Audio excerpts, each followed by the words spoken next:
भविष्य मालिका की चर्चा एकाएक बढ़ गई है और हर जगह भविष्य मालिका की ही चर्चा हो रही है। भविष्य मालिका पर क्या है भविष्य मालिका, ये समझने के लिए मैंने एक गहरा अध्ययन किया और उस अध्ययन के आधार पर आपको एक भूमिका के तौर पे भविष्य मालिका पर एक वीडियो दिया था। भविष्य मालिका के आधार पर सुशील जी ने कई भविष्यवाणियां की है और वो भविष्यवाणियां लोगों को इतनी विचलित कर रही थी कि लोग लगातार कह रहे थे सुशील जी बहुत दिनों से नहीं आए इंडिया स्पीक्स डेली पर, आप सुशील जी को बुलाइए, भविष्य मालिका क्या है बताइए और क्या ये सच होने जा रहा है, क्योंकि कई चीजें आश्चर्यचकित करने वाली है। तो भविष्य मालिका स्वयं ही आश्चर्यचकित करती है।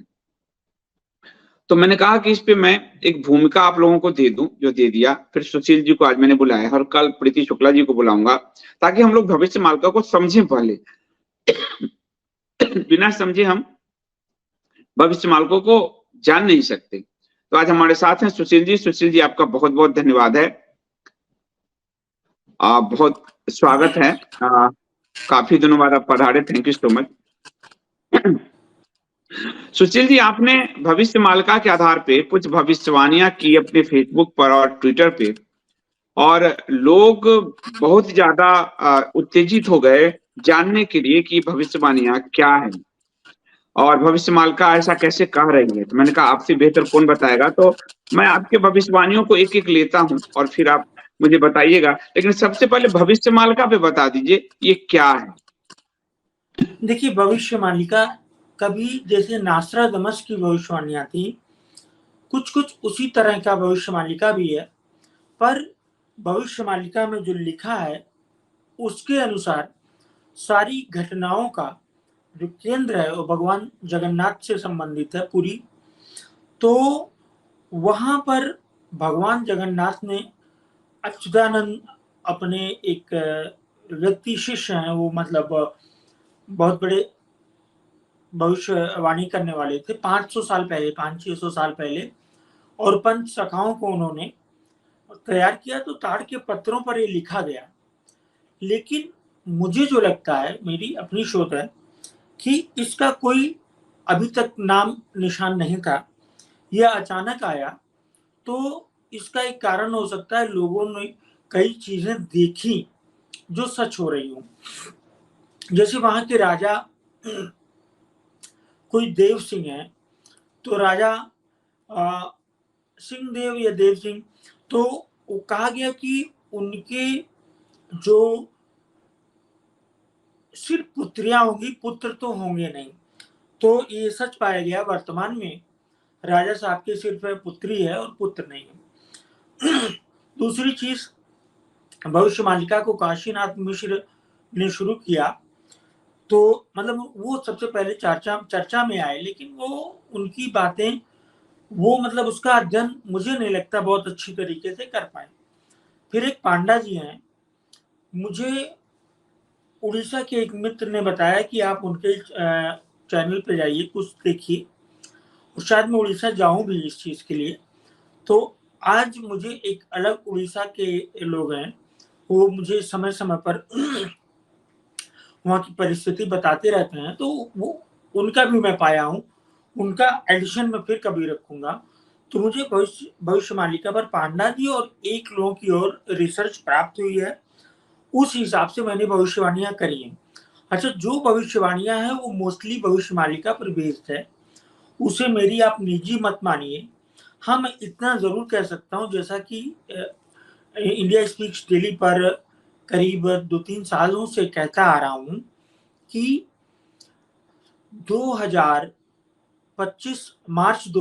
सितंबर 2025 या मार्च 2025 से मंगल की दशा में भारत आ रहा है, इसलिए समय शुभ नहीं है। इसमें कोई दो राय नहीं कि समय शुभ नहीं है, लेकिन ये इतनी माइन्यूट चीज है कि किसी का क्या नाम होगा, क्या कर रहे होंगे, वो ज्योतिष से उस तरह संभव नहीं है। और घटनाओं को अलग अलग करने के लिए ग्रहण आदि की मदद लेनी पड़ती है। तो कुछ ग्रहण की मैंने मदद लिया है, लेकिन अभी इसमें शोध मैं कह सकता हूँ 15% ही हुआ है। तो उसमें सबसे जो विशेष बात है वो कलयुग पर है कि कलयुग विभिन्न तरह के पापों के कारण उसका ह्रास हुआ है, ह्रास हुआ है, 4,32,000 कम हुआ है, ऐसे 82,000। मतलब कलयुग कुल मिला के 4800 से 5000 साल पुराना है, उससे उतना ही है, उससे ज्यादा बचा नहीं। और एक और बात हो रही है कि कलयुग लगभग खत्म होने जा रहा है, और कहा जा रहा है, मतलब मैं नहीं कह रहा हूं, कहा जा रहा है कि 2043 या 2043 में कलयुग समाप्त हो जाएगा। तो यही है भविष्यवाणिका का सच है। कलयुग मतलब कली का युग, कली मतलब राक्षस, कली नाम के राक्षस का युग चल रहा है। और कल्कि, भगवान कल्कि का जो कली को समाप्त करेंगे, उनका कब आना होगा जाना होगा वो मैं आगे अभी बताऊंगा।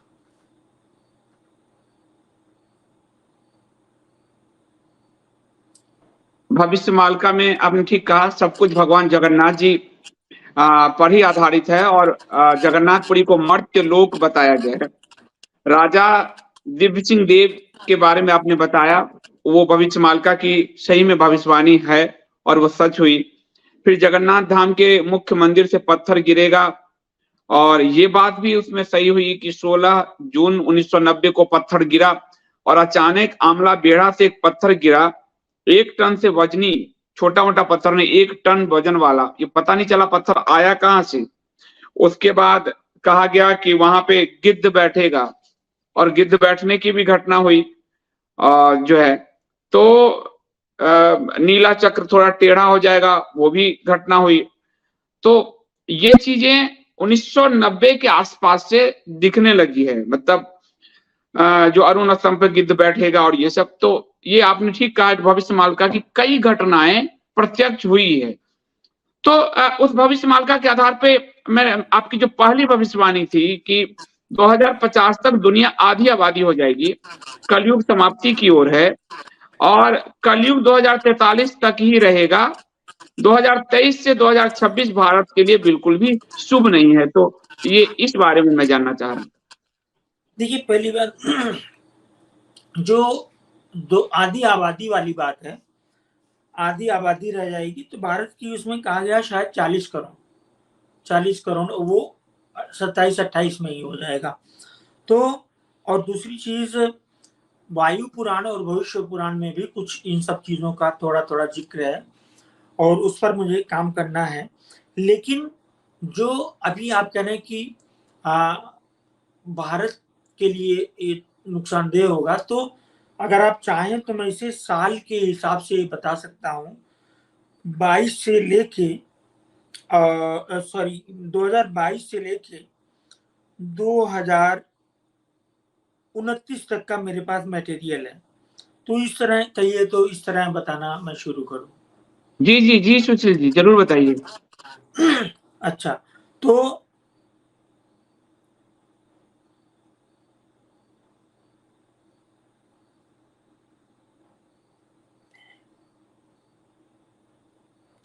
दो 2022 के लिए है यह युग परिवर्तन के प्रथम चरण का अंतिम वर्ष है, जबकि मुझे लगता है इसे यूं लिखना चाहिए, अंतिम चरण का प्रथम वर्ष है, या प्रथम चरण का अंतिम मान सकते हैं।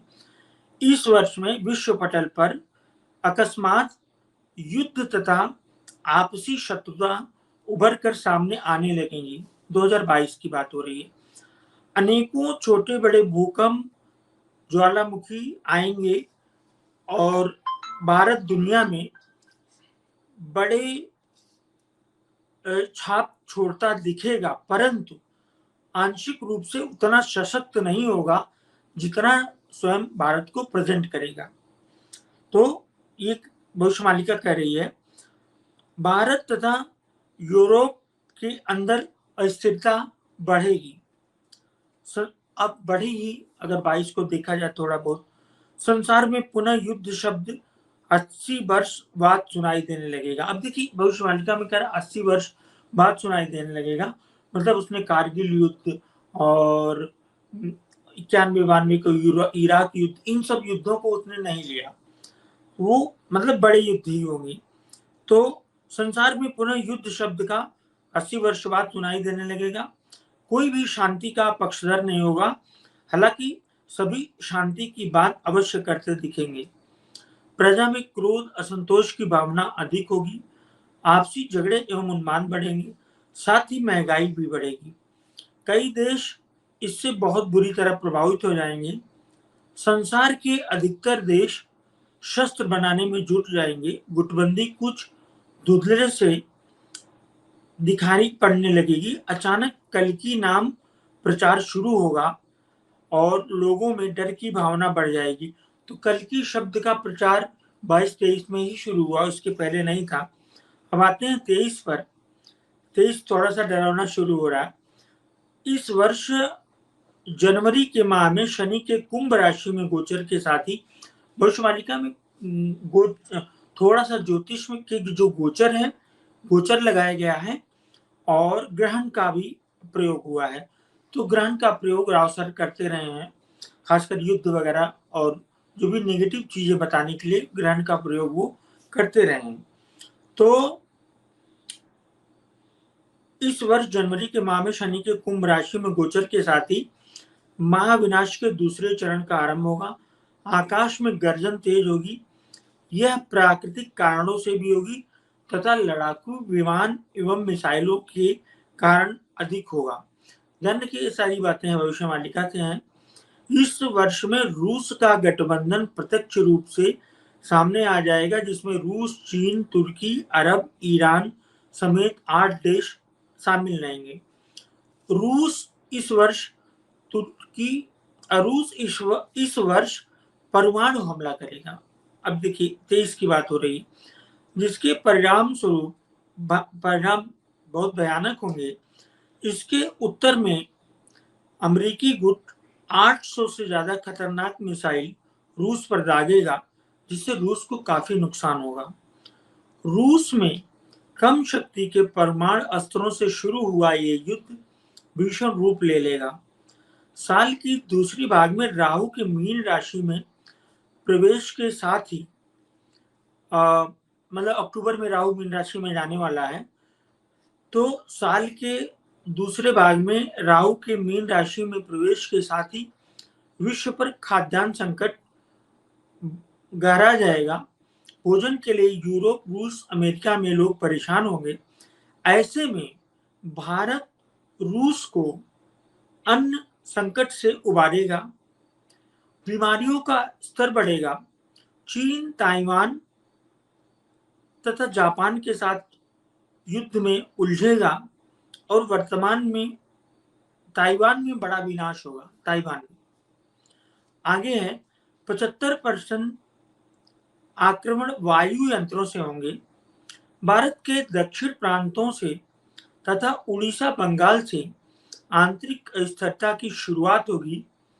वर्ष का अंत आते आते 2023 का अंत आते आते जब देशों की बंगाल से विवाद शुरू हो गया है, तब समझ लेना यह युद्ध शुरू हो रहा है। यह विवाद समाप्त नहीं होगा और उसमें कंक्लूजन में दिया गया है कि संभवतः इसमें रोहिंग्या को शामिल होंगे। ये जो बंगाल की बात हो रही है, यह विवाद केंद्र सरकार द्वारा पारित किए गए किसी कानून विधि के खिलाफ शुरू होगा।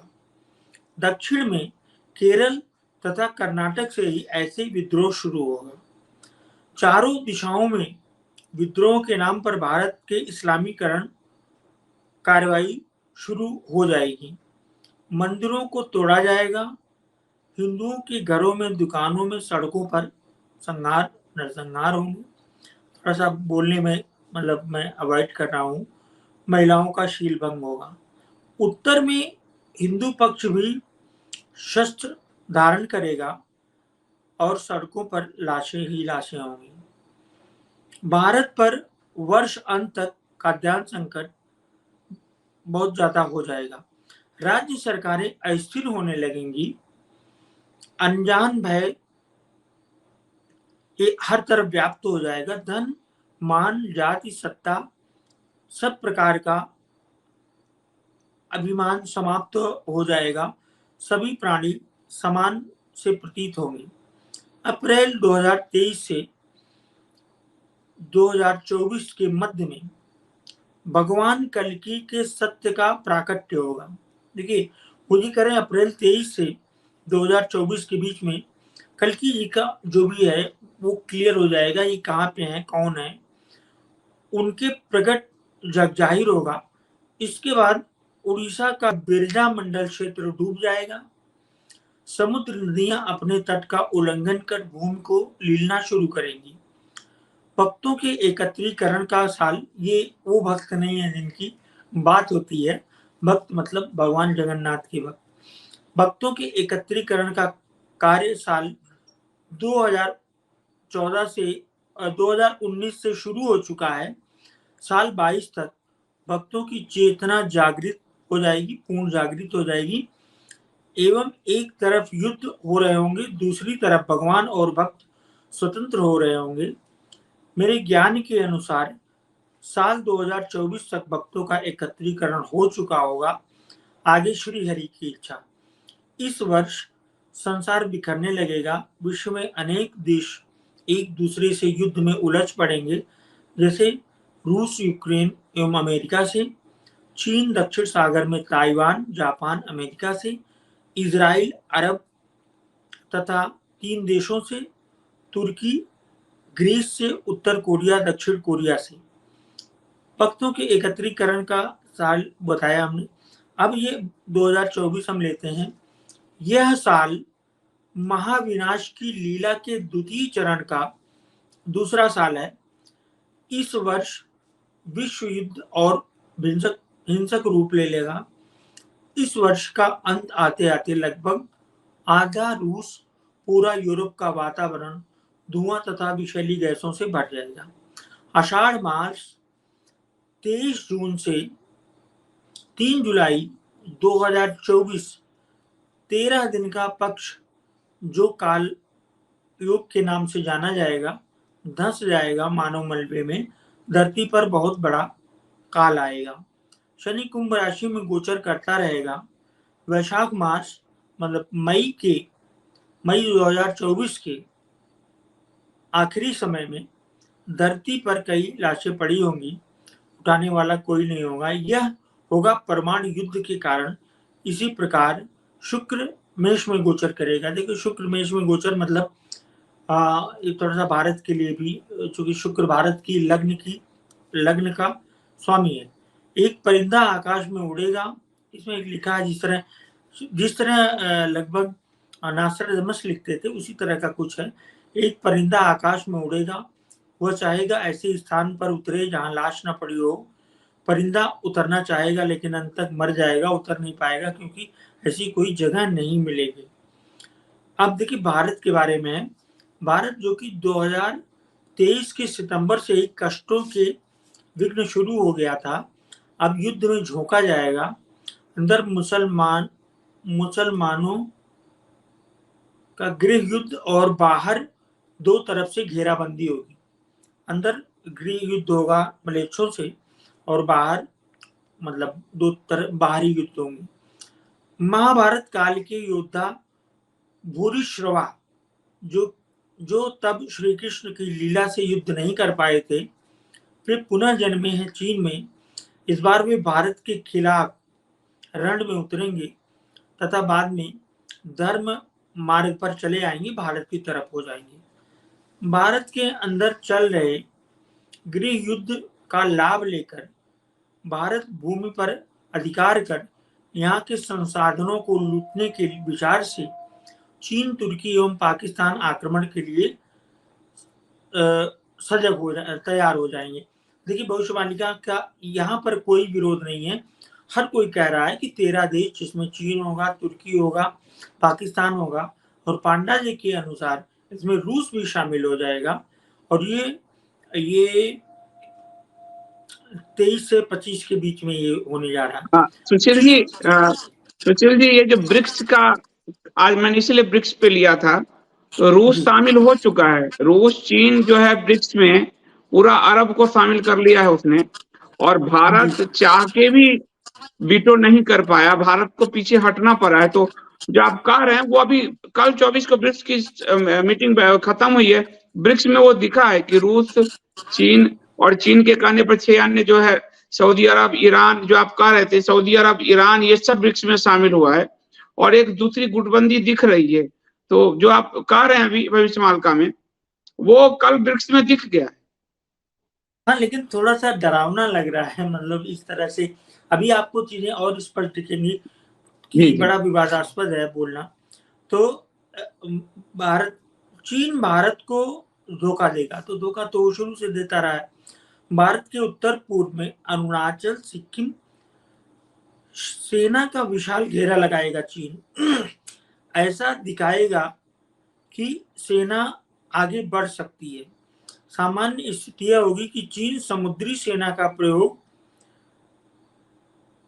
ताइवान के साथ युद्ध में करेगा और थल सेना का प्रयोग भारत के विरुद्ध। लेकिन वानरों का देश, इसमें चीन को वानरों का देश बताया गया है, ये शोध का विषय। लेकिन वानरों का देश चीन सबसे पहले भारत पर समुद्र से प्रहार करेगा। यह हमला होगा उड़ीसा के चौहार नामक स्थान पर। इसके लिए भारत तैयार नहीं होगा। इसके बाद रात के समय चीनी सेना, ये 24 की बात हो रही है, इसके बाद रात के समय में चीनी सेना उत्तर पूर्व पर जोरदार हमला करेगी। उत्तर की तरफ से पाकिस्तान और तुर्की 11 अन्य इस्लामिक देशों की टुकड़ियां भारत में घुसेंगी। सिंधु तट पर एक जोरदार धमाका सुनाई पड़ेगा और उसके बाद आवाजें आम हो जाएंगी, इस तरह की आवाजें आम हो जाएंगी। चीनी सेना उत्तरांचल, सिक्किम, अरुणाचल के रास्ते और मुस्लिम सेना सिंधु के रास्ते घुस आएगी। भारतीय सेना अपनी पूरी शक्ति के साथ राष्ट्र रक्षा के लिए युद्ध करेगी, परंतु ढाई मोर्चे के युद्ध में 6 मास पश्चात भारतीय सेना पिछड़ने लगेगी। भारी नुकसान के बाद हमारी सेना विधर्मियों को रोकने का प्रयास करती रहेगी। भारत में अलग अलग स्थानों पर सेनाएं घुसती आई होंगी। नीलगिरी पहाड़ी लांघकर चैत्र मास चतुर्दशी तिथि दिन मंगलवार, देखिए दिन भी दिया गया है 7 मई 2024 को, 7 मई 2024 को चीनी सेना श्री जगन्नाथ क्षेत्र में आ जाएगी। मुसलमान बंगाल, उत्तराखंड, कश्मीर, हरियाणा, कर्नाटक, सौराष्ट्र, केरल, हिमाचल, दिल्ली, अयोध्या में बहुत उत्पात मचाएंगे। देखिए इसमें दिल्ली का भी नाम आ रहा है और अयोध्या का भी आ रहा है। 2024 तख्ता पलट का प्रयत्न भरसक होगा। इसी पे कहके ये चुप हो जाते हैं, तख्ता पलट होगा कि नहीं ये नहीं बताते। इसी समय प्रकृति भी भीषण प्रहार करेगी। बाढ़, तूफान, भूकंप आदि अधिक मात्रा में जनहानि करेंगे। जब एक और भारत विश्व इतने बुरे वक्त को झेल रहा होगा, तभी चांद पर एक काला धब्बा उभर कर दिखने लगेगा। यह प्रमाण होगा प्रभु कल्कि भक्तों के साथ मिलकर लीला प्रारंभ कर रहे हैं। जब ऐसा कोई धब्बा दिखेगा 24 में, तब 18 अप्रैल 2024 एक सभी भक्तों का एकत्रीकरण पूर्ण हो जाएगा। सबसे डरावना है 2025 में पढ़ूं अभी। लगातार पढ़िए, हम लोग सुन रहे हैं जी। महाविनाश लीला के द्वितीय चरण का अंतिम वर्ष 2025 मनुष्य के लिए अति कष्टकारी होगा। शनि का गोचर मीन राशि में शुरू होने के साथ ही धरा पर एक विशाल उल्कापिंड गिरेगा। देखिए 500 साल पहले इनको गोचर मालूम था इन सारी चीजों का, ग्रहों का। यह उल्का आकाश में 20 दिन तक दिखाई देगा। धीरे धीरे ऐसा प्रतीत होगा कि आकाश में 2 सूर्य चमक रहे हैं। यह उल्का इतनी विशाल होगी कि यदि धरा से टकरा जाती तो संपूर्ण पृथ्वी जीव विहीन हो जाती। इसीलिए श्री कल्कि ने एक तीर के या धूप के द्वारा वाण के संधान से उसके 3 टुकड़े किए जाएंगे। वो निश्चित तौर पर वाण नहीं होगा, कुछ होगा, भगवान की लीला होगी, अलग होगा। उसके 3 टुकड़े हो जाएंगे उल्का के।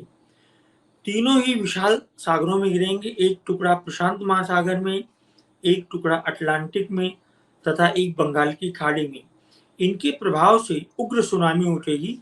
देखिए सुनामी का सबसे, पांडा जी ने सुनामी का बड़ा अच्छा उल्लेख किया है। सुनामी उठेगी, इसे दक्षिण कालिका ही माने। दक्षिण कालिका मतलब काली देवी, जो अपनी जीभ निकलते पापियों का ग्रास करने सागर मार्ग से आएंगी।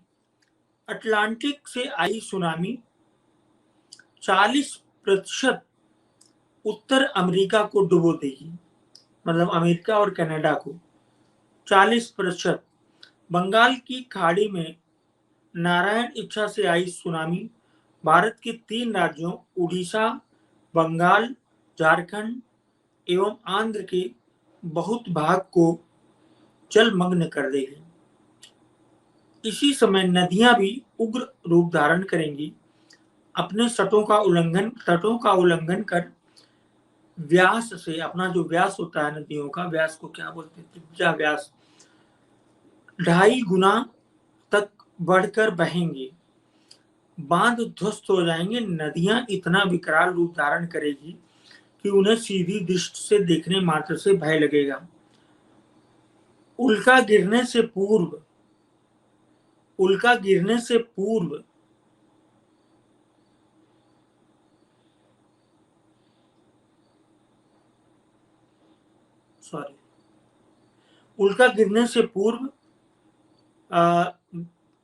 श्वान, कुत्ते, बिल्ली, गाय आदि पशु शोर मचाने लगेंगे और भागने लगेंगे। अब शनि मीन राशि में वक्री होगा 13 जुलाई 25 से 28 नवंबर 25 तक। देखिए वक्री होना, ज्योतिषी मुश्किल से 2-3 साल आगे की उसको वक्री याद रहता है, पर इन संतों को पता नहीं कैसे 5 साल के बाद का वक्रत्व याद है। तो 13 जुलाई 25 से 28 नवंबर 25 तक भी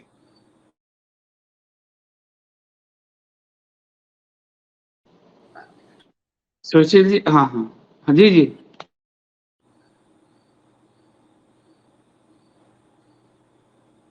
दुनिया भर जी में समुद्र का जी जल स्तर बढ़ जाएगा।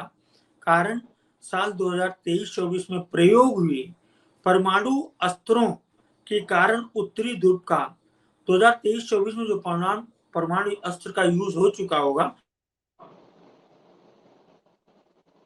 लाइट की शायद कुछ प्रॉब्लम है। जी जी। नहीं, वो फोन आ जा रहा है। हाँ हाँ आवाज आ रही है ना? हाँ हाँ, आ रही आ रही। अच्छा, जब शनि मीन राशि में वक्री होंगे,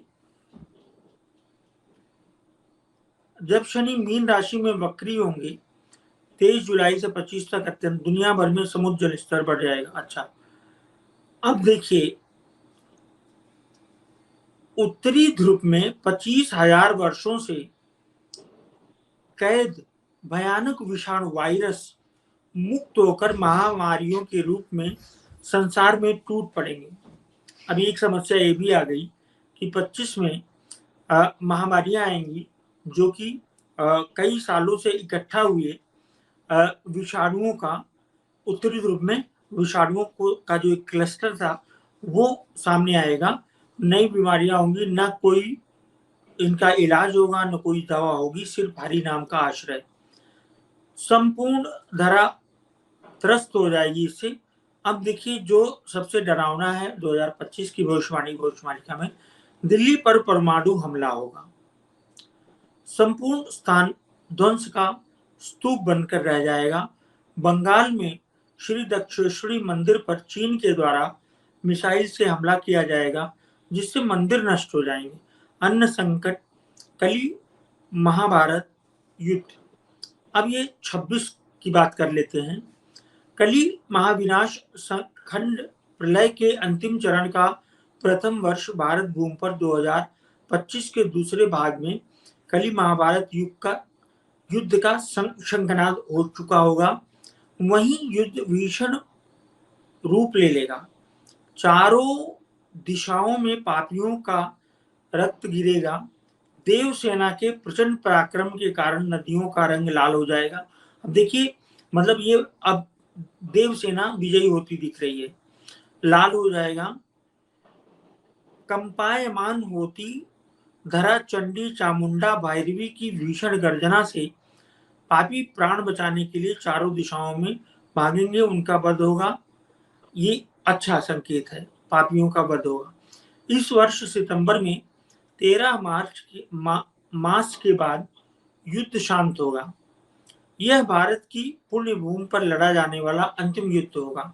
मतलब 2026 भारत की पुण्य भूमि पर लड़ा जाने वाला अंतिम युद्ध होगा, यह भविष्यवाणिका कह रही है।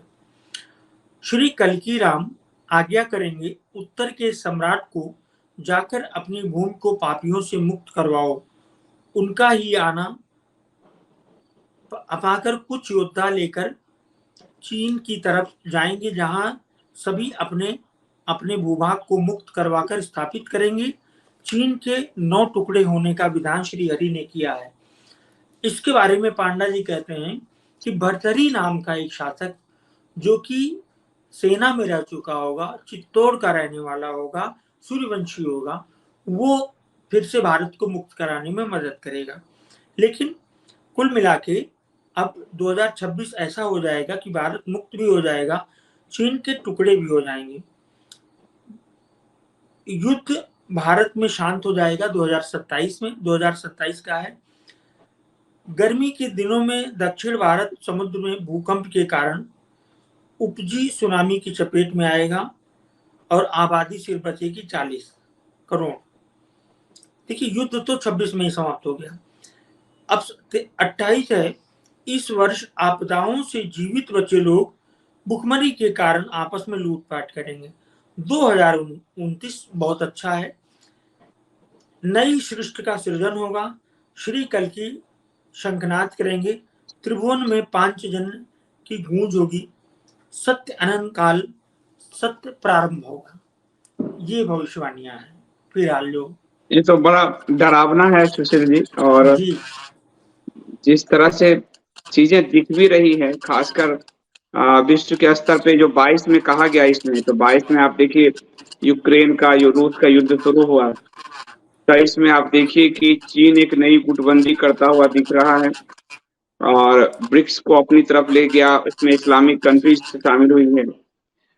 गृह युद्ध की स्थिति भी भारत में अगर आप देखें तो कभी भी इतने साल में हिंदुओं के शोभा यात्रा आदि पर कभी भी हमले नहीं होते थे, लेकिन जो पिछले 2 साल में बढ़े हैं। 22 से आप देखिए, 22 पहला साल है आजादी के बाद, स्वतंत्रता के बाद, जिसमें हिंदुओं के गले काटे गए हैं। 22 में पहली बार हिंदुओं के गले काटे गए थे, 22 से शुरू हो गया है। दूसरा कि 22 पहला साल है जब हाँ हिंदुओं के टारगेट किलिंग, उनके आधार कार्ड देख के जम्मू में कश्मीर में टारगेट किलिंग हुई है। और बड़े पैमाने पे दंगे, 3400 से ऊपर दंगे तो गृह मंत्रालय ने संसद में बताया, तो दंगे जो हैं हो चुके हैं।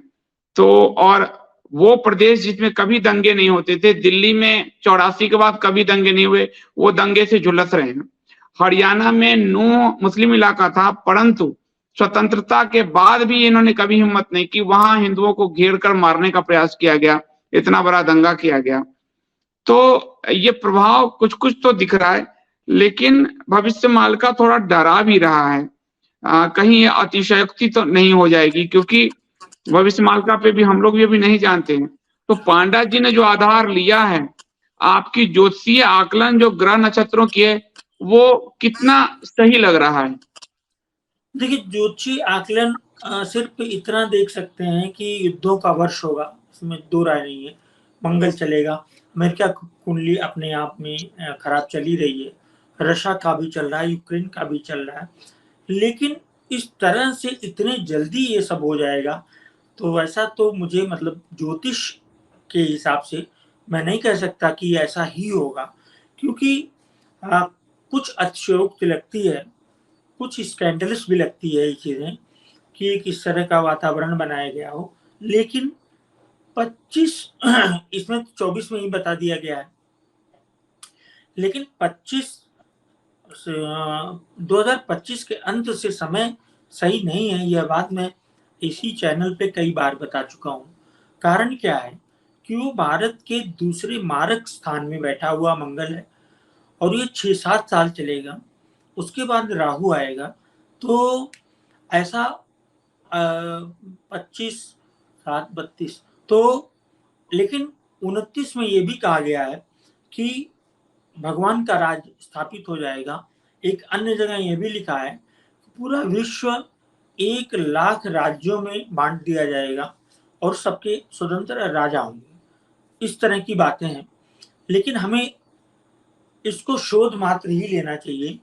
इसको इस तरह नहीं लेना चाहिए कि ये हो ही जाएगा। हाँ, छोटी मोटी चीजें सतर्कता हम बरत सकते हैं और ज्यादा दिन नहीं है। 23 पूरा होते होते या 24 का जून जुलाई आते आते चीजें स्पष्ट हो जाएंगी। अगर ऐसा कुछ नहीं घटा तो इतना विशाल जनसंहार और भूकंप, युद्ध वगैरह होना थोड़ा मुश्किल दिखता है। थोड़ा मुश्किल दिखता है और मुश्किल ही रहे, क्योंकि अभी भविष्य मालिका की विश्वसनीयता को और टेस्ट किया जाना है कि, और ये टेस्ट 2024 में दिखने लगेगा। हालांकि तुर्की में भूकंप भी आया था और हमारे आप देखेंगे कि खासकर हिमालयी क्षेत्र जो है हमारे, आज भी हिमाचल में एक बड़ा जो है प्रलय चल ही रहा है इस समय। बंगाल में की बात की गई है तो बंगाल 7,000 महिलाओं का यौन शोषण हो चुका है बंगाल में। वो भी 2021-22 का ही समय है जब वो चुनाव के परिणाम आए थे ममता के समय में।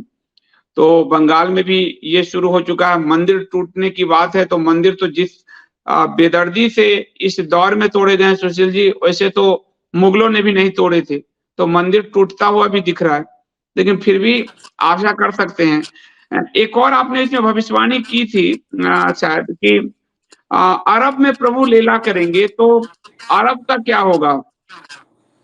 देखिए, अरब का प्रभु लीला करेंगे और अरब में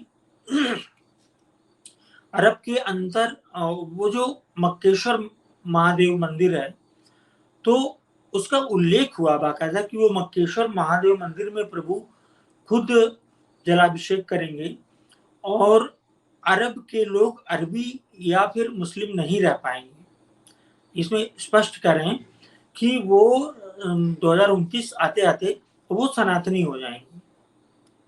वो सनातनी हो जाएंगे। और भविष्य पुराण में भी मक्केश्वर महादेव की चर्चा है। हाँ, भविष्य पुराण तो मैंने पढ़ी है, तो भविष्य पुराण मैंने तो वो तो व्यास जी के समय लिखी हुई है, तो उसमें इसकी चर्चा है भविष्य पुराण में। तो वो भी जो है चीजें दिख रही है कि, और ये पंथ धाराएं तो नष्ट हो ही जाती है जो आप देखेंगे। एक जो कलयुग का 4,32,000 वर्ष का जो साल बताया गया है, उसको 5,000 जो कर दिया है, तो आपको लगता है कि पाप इस कदर बढ़ गया कि इतनी आयु छीन हो जाएगी? क्योंकि कलयुग की आयु कैसे घटेगी? हर पाप के लिए ईयर्स दिए गए कि इस पाप के कारण इतना लाख घटेगा, इस पाप के कारण इतना हजार घटेगा। तो ये आपको लगता है अपनी फलित ज्योतिष में ये दिखता है कहीं? देखिए, ये जो कलयुग का कॉन्सेप्ट है, कितने साल का है वगैरह, ये ज्योतिष का विषय तो नहीं है और हर जगह डिफरेंट है और बहुत ही हम इसे लाखों साल का कोई भी युग नहीं मान सकते, कारण कि शोधों के आधार पर बताया गया कि 7,500 साल पुराना हमारा रामायण काल है, एकदम स्पष्ट है। तो ये जो नीलेशोक जी हैं, आपके आदि सत्संगी जी हैं, इन लोगों का भी यही इस तरह का मानना है, मतलब 7,500 साल पुराना। तो मुझे जो लगता है, जो वैज्ञानिक दृष्टिकोण से देखा जाए, तो ये लगता है कि सारे जो भी सतयुग, द्वापर, त्रेता जो भी थे, वो भी लगभग 5,500 या 6,000, 10,000 साल के ही रहे होंगे। इस तरह मुझे लगता है। इस तरह ये लगता है, क्योंकि मुझे लगता है कि भविष्य मालिका पे अभी और रिसर्च हुआ, मतलब किया जाना चाहिए, क्योंकि भविष्य मालिका, अच्छा आपने कहा कि 21-22 से का कली अवतार सुनाई देने लगेगा। ये बात भी सही है कि पहले कली अवतार जो है इतना नहीं, कल की अवतार नहीं सुनाई देता था, लेकिन एकाएक देखिए क्या बात हुई। मैं भी भविष्य मालिका पे नहीं, लेकिन लोगों ने इतना प्रेशर दिया कि मुझे लेके बोलना पड़ा तो भविष्य मालिका एकाएक चर्चा में आने लग गया है। देखिए कल्कि पर और कली पर एक अमिताभ बच्चन और किसकी एक फ़िल्म भी आ रही है। सोचने वाली बात है कि एक फ़िल्म भी आ रही है। तो वो फ़िल्म कब से बन रही है? तो कली और कल्कि को दिखाया जा रहा है। रही बात आपने कहा कि शरण होना, तो मैं पहले तो नहीं मानता था, लेकिन इन 1-2 सालों में मैंने इस तरह कुछ उदाहरण देखे हैं कि मुझे लगता है कि जितना पाप अब हो रहा है, इससे ज़्यादा संभव नहीं है। संभव नहीं। इतना चारित्रिक पतन संभव नहीं है। पति-पत्नी को धोखा देना, पत्नी का पति को धोखा देना, ये सब रोज़ मैं सुनता हूँ। रोज़ मेरे पास जो जो कंसल्टेशन के लिए आते हैं, लोग अपने बारे में सोचते हैं तो मैं दंग रह जाता हूँ। तो पाप की सीमा तो खत्म हो गई है। हमारे यहाँ ही किसी जगह की बात हो रही थी, भाई-बहन से लड़का पैदा हुआ। तो कुछ-कुछ इस तरह के संकेत भविष्य पुराण में दिए गए हैं कि जब पिता कहीं है कि पिता अपनी पुत्री से सहवास करेगा तो जो संतान उत्पन्न होगी, इस तरह की भी स्थितियाँ आ जाएँगी और सुनने में आ भी रहा है बहुत सारा।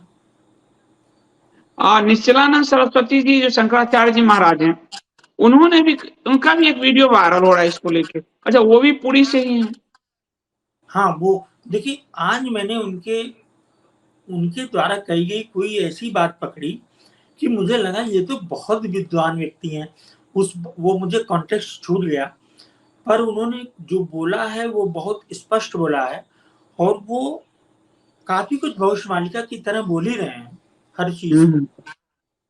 बाकी तो जो शंकराचार्य हैं, कथावाचक हैं, उन लोगों को तो रामायण महाभारत ही नहीं मालूम है, तो इस पर क्या करेंगे? लेकिन एक खुशी की बात यह है कि इस पर तीव्र गति से शोध हो रहा है, भविष्यवाणिका पर। रोज़ कुछ न कुछ काम हो रहा है।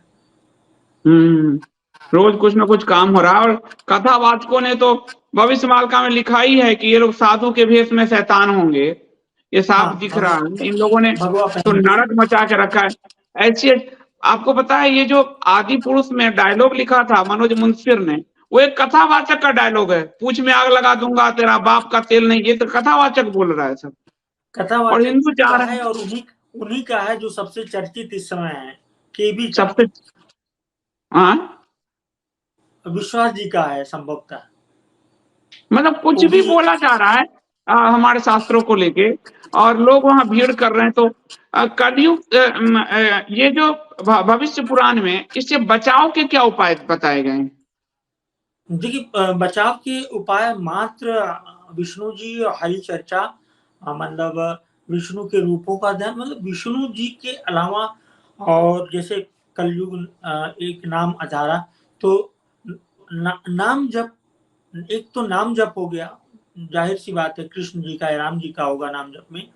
नहीं तो विष्णु सहस्त्र नाम, शांताकारं भुजगशयनं पद्मनाभं सुरेशं विश्वाधारं गगन सदृशं मेघवर्णं शुभांगं, ये वाला जो श्लोक है, इसको बारंबार आदमी पढ़ता रहे। अगर विष्णु सहस्त्र नाम ना पढ़ पाए तो यही उपाय है, इसके अलावा और कोई उपाय नहीं है। वो जो यज्ञ होते हैं, सब पाठ होते हैं दुनिया भर के, वो काम नहीं आने वाले। ये आपने इसी चैनल पे विष्णु सहस्त्र नाम आपने कहा था, तब पे मैंने एक रामधुन लगाया हुआ है और विष्णु सहस्त्र नाम बहुतों के घर में पहुंचा है। और यज्ञ का प्रभाव भी ये तो शास्त्र में भी बताते हैं कि सतयुग में ही यज्ञ का प्रभाव था, कलयुग में वो काम नहीं करेगा, कुछ बताया जा रहा है। बिल्कुल नहीं करेगा। जैसे मैं कुछ लोगों को, वो लोग बहुत परेशान थे तो हमने उनको ये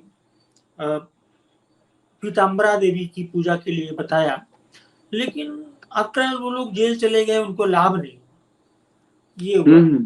अभी भी थोड़ा बहुत अगर काम कर रहा है तो वो है हमारा महामृत्युंजय। महामृत्युंजय। और मैंने देखा आपने बताया जो विष्णु सहस्त्र नाम के बाद काफी सारे लोगों के जीवन में परिवर्तन, मुझे तो रोज कुछ 1-2 रोज आते रहते हैं। वो बहुत, तो जगन्नाथ प्रभु को, जो भगवान कृष्ण ही हैं, जगन्नाथ प्रभु को मर्त्य वैकुंठ कहा गया है। मृत्यु लोक में वही वैकुंठ है, वही। और जो भविष्य मालिका में है कि उन्हीं के प्राण जो है उस नीलांचल धाम से निकलेंगे और कल्कि में के रूप में अवतरित होंगे। तो विष्णु ही, और हर युग में देखिए कि विष्णु ही प्रभावी रहे हैं। त्रेता में फिर राम के रूप में आते हैं, द्वापर में फिर कृष्ण के रूप में आते हैं। उससे पहले आप देखिए जब पूरा जल प्रलय हो गया तो मत्स्य अवतार लिया, फिर वराह अवतार लिया, तो विष्णु ही आते हैं उबारने। तो ये बार-बार, और हम लोगों के यहाँ भी एकाएक चर्चा शुरू हो गया विष्णु सहस्त्र नाम का। तो ये कुछ-कुछ ऐसा नहीं दिख रहा है कि प्रभु अपने लोगों को कह रहे हैं, कुछ संकेत कर रहे हैं। जी। आप देखिए कि जैसे जो लोग इंडिया स्पीक डेली से बिल्कुल कनेक्टेड नहीं है, वो आपको आश्चर्य होगा, वो लोग भी विष्णु सहस्त्र नाम जान गए। जबकि 2 साल पहले की बात है। एक तो शंकराचार्य जी ने इसको खूब फैलाया था, और नहीं तो दक्षिण में था। उत्तर में लाने वाले के.एन. राव सर हैं, वो अभी भी परसों किसी ने किसी तरह से उनका इंटरव्यू ले लिया था, 2-4 दिन हुए इस बीमारी मतलब वृद्ध अवस्था में भी। तो उन्होंने अपनी बातें बड़ी स्पष्ट रखी कि परोपकार सबसे बड़ा रेमेडी है ज्योतिष का, और विष्णु सहस्त्र नाम सबसे बड़ा पाठ है। और स्पष्ट कहते हैं कि भीष्म जी बोलते हैं, और वो कहते हैं कि भगवान द्वारा अटेस्टेड है, ये प्रतिपादित है। क्योंकि भीष्म जी ये कहते हैं कि मैं कैसे बोलूं प्रभु, मेरे तो इतने बाण लगे हुए हैं। तो उनके सीने पर भगवान हाथ रखते हैं, भगवान कृष्ण, और तब वो बोलते हैं। तो इसलिए इसकी महिमा अपरंपार है। महिमा तो बचने का एक ही उपाय दिख रहा है कि विष्णु सहस्त्र नाम जो है, और उसका पाठ, भगवान विष्णु का पाठ लगातार आप करते रहिए। और उपाय यही है, और उपाय तो क्या हो सकता है, क्योंकि इसमें सत्ता, राज सत्ता, पार्टियां, ये सब कुछ काम नहीं आने वाली है। जब महाप्रलय होता है तो कुछ भी काम नहीं आने वाली है। सुशील जी, मैं ये जानना चाहूंगा कि आप भविष्य मालिका पर कब तक शोध पूरा कर लेंगे? क्योंकि भविष्य मालिका को लेके बहुत सारी दुविधाएं लोगों के चले, और कोई बड़ी पुस्तक भी नहीं है। मेरे पास एक जो पुस्तक आई है काशीनाथ, पंडित काशीनाथ मिश्र जी की, वो भी बहुत पतली सी है, और एक खंड है अभी। तो आप नहीं, कब ये तक शोध पुस्तक, पूरा कर लेंगे? जी, ये पुस्तक तो मैंने पढ़ी ही नहीं। हमको शुरू में ही हमारे कलीग एक थे, राव सर के शिष्य हैं, उन्होंने बताया कि इसको मत पढ़िएगा। उन्होंने दूसरा लिंक जो दिया जिसमें पांडा जी के इंटरव्यू हैं, और दक्षिण में तो कई यूट्यूब चैनल खुल गए सिर्फ कल्कि के नाम से, भविष्य मालिका के नाम से। तो शोध में कम से कम 4.5 महीने लगेंगे, लेकिन नई-नई चीज़ें मिलती रहेंगी। जैसे मुझे आज ही बात करनी है कल किसी से, तो वो उड़ीसा के हैं, महापात्रा करके, तो वो बताएँगे इस संबंध में और भी चीज़ें। वो बताएंगे। तो मैं चाहूंगा कि सुशील जी इस पे आप शोध करें, और सबसे अनुरोध है, प्लीज अनुरोध है, ये भविष्य पुराण है। भविष्य पुराण में भी अरब का जो भी सुशील जी ने लिखा है, ये भविष्य पुराण उस जमाने में लिखा हुआ है कि अरब का जो मक्केश्वर महादेव है, वहां राजा भोज जाते हैं, वो पूरी कथा है इसमें दी हुई है। और भविष्य पुराण में कहा गया है पूरा कि आपको सूर्य की उपासना करते रहिए, और सूर्य से सहस्त्र हजार गुना भगवान विष्णु है, उनकी उपासना करते रहिए, तो आपका समय जो है। और मुझे लगता है कि विष्णु सहस्त्र नाम हमने अभियान शुरू किया है सुशील जी। हम निःशुल्क लोगों में बांटते हैं विष्णु सहस्त्र नाम। कुछ लोगों ने उसको स्पॉन्सर किया हुआ है कि वो इतना इतना विष्णु सहस्त्र नाम के पेमेंट दे देते हैं। तो हम लोगों में निःशुल्क वितरण कर रहे हैं कि उसको पढ़ना शुरू कीजिए, क्योंकि अगर आप बच पाएंगे तो आपको और बचाने का कोई उपाय नहीं है। कहने को तो हम केदारनाथ भगवान से की भक्ति में गए थे, लेकिन हम बह गए। देवभूमि में हम उत्तराखंड हिमाचल में है, लेकिन हम बह गए उपाय, और उसी केदार धाम में कुछ लोग बच गए। तो जिसकी आत्मा शुद्ध है वो बच जाएगी। आप कुछ और, मैं कुछ का क्वेश्चन ले लेता हूँ सुशील जी। कुछ और लोगों को आप कहना चाहेंगे? घबराए ना, नहीं, क्योंकि नहीं, नहीं, घबराहट पैदा बिल्कुल हो जाएगी। नहीं, घबराने की ज़रूरत नहीं, मेरा मानना है। घबराने का समय कम से कम जून-जुलाई 24 तक नहीं है। हालाँकि कुछ चीज़ें दिखना शुरू हो सकती हैं, और उसके बाद तो घबराना स्वाभाविक हो जाएगा, लेकिन अभी ऐसा कुछ सिर्फ आप अपना काम करिए। कई लोग तो विदेश में, चूँकि हर जगह पहुँच चुकी है, तो वो लोग कहते हैं हमारा मेरा देख लीजिए लाइफ कितनी है, बचेंगे कि नहीं बचेंगे, इस तरह की चीज़ें डर रहे हैं लोग। ऐसा नहीं है, अभी इसको पॉजिटिव रूप में भगवान जी का, भगवान विष्णु का राम नाम का जप करिए, सब सही रहेगा, ईश्वर अच्छा और करेगा। दूसरा है कि ये जो पर्सनल लाइफ है, जब मैं कालिका पुराण का पाठ कर रहा था तो जब महाप्रलय आता है तो वहां कुछ नहीं बच रहता है, वहां सब कुछ पड़े हो जाता है, प्रकृति अपने बांध तोड़, फिर महादेव का तांडव शुरू हो जाता है, तो एक अलग ही चीज है। और मैं आप सबसे कहूंगा, सारे लोगों से कहूंगा कि विष्णु सहस्त्र नाम लेकर कपोत पे उपलब्ध है, लोगों में वितरित कीजिए, कम से कम धर्म की ध्वजा तो आप फहराइए, जगाइए। क्यों नेता, पार्टी, व्यक्ति, संस्था किसके भरोसे बैठे हैं, घिर जाएंगे तो कोई नहीं बचाने आएगा। तो शारीरिक स्वास्थ्य भी रखिए, कुछ अपने घर में सामान भी रखिए, और विष्णु सहस्त्र नाम बांटिए अपने ऑफिस में, कहीं भी 10 रुपए 15 रुपए का है मात्र, बांटिए। और अच्छा, एक बात और है सुशील जी, विष्णु सहस्त्र नाम के पाठ तो बाद में समान हो जाते हैं, लेकिन शुरुआत जो है और कुछ चीजें साउथ में और नॉर्थ में थोड़ा अंतर मिलता है। हाँ, वो मैं शेयर कर दूंगा। देखिए, शुरुआत साउथ वाले शांताकारम मुदगशायनम से करते हैं, और मैं हाँ, वो एक लोग तो सलाह दूंगा शांताकारम कि भुजगशयनम हाँ, ये जो शुरुआत है वहां से शुरू करते हैं। जी, नहीं, क्योंकि उनका मूल उनका पाठ शुरू होता है जी शुक्लांबरधरम विष्णु शशिवरनम चतुर्भुजम प्रसन्न नहीं, वदनम ध्यायेत सर्व विघ्नोपशांत है। अभी मैंने साउथ में पूजा भी, साउथ के पंडित जी ने आके हमारे ऑफिस की पूजा की, तो वो लोग शुक्लांबरधरम विष्णु शशिवरनम चतुर्भुजम ये रेगुलर करते हैं वो लोग पाठ। जी। वैसे भी शांताकारम मुदगशायनम को जोड़ा इसलिए क्योंकि राव सर के हाँ। उनकी आवाज में पूरा म्यूजिक के साथ यूट्यूब पे उपलब्ध है, विष्णु हम्म। Sahasranama by K. N.. राव करके, कोई भी आदमी जाके वहां सुन सकता है। तो उसमें उनसे अथेंटिक कोई नहीं है, क्योंकि उनकी तो शोध रही है इन सब चीजों पर। देखिए, ये एक उदयलाल जी हैं, वो कह रहे हैं कि विष्णु सहस्त्र नाम का पाठ जब से हमने शुरू किया है बहुत अच्छे रिजल्ट रहे जीवन में, तो कई लोगों के जीवन बदले हैं, और मैं स्वयं भी इसका साक्षी हूं। तो आप अपने जीवन में विष्णु को शामिल नहीं करेंगे, आप नष्ट हो जाएंगे।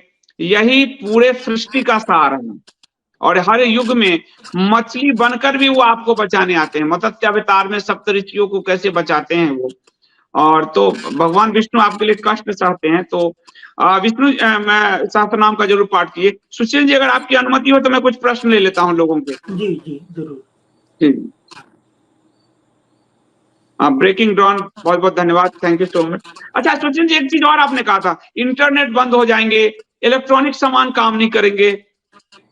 हाँ, ये बात शायद काशीनाथ मिश्र के या किसी के उसमें है, नहीं पांडा हाँ, जी में है। काशीनाथ में है, काशीनाथ में है। अच्छा जी, तो उसमें क्या है कि एक दूसरे पर किस सैटेलाइट पे वार होगा ऐसा लिखा गया। तो सारा इंटरनेट तो सैटेलाइट पे बेस्ड है, तो ऐसा कुछ समय के लिए ही होगा। उसमें जो लिखा सेटेलाइट है पे एक दूसरे के आपको ध्यान सैटेलाइट को होगा तोड़ेंगे। 2019 के चुनाव में प्रधानमंत्री मोदी जस्ट आए थे, और हम अंतरिक्ष में दूसरे के सैटेलाइट को मारने की क्षमता विकसित कर चुके हैं, इसका वो चुनाव के बीच में आए थे घोषणा करने।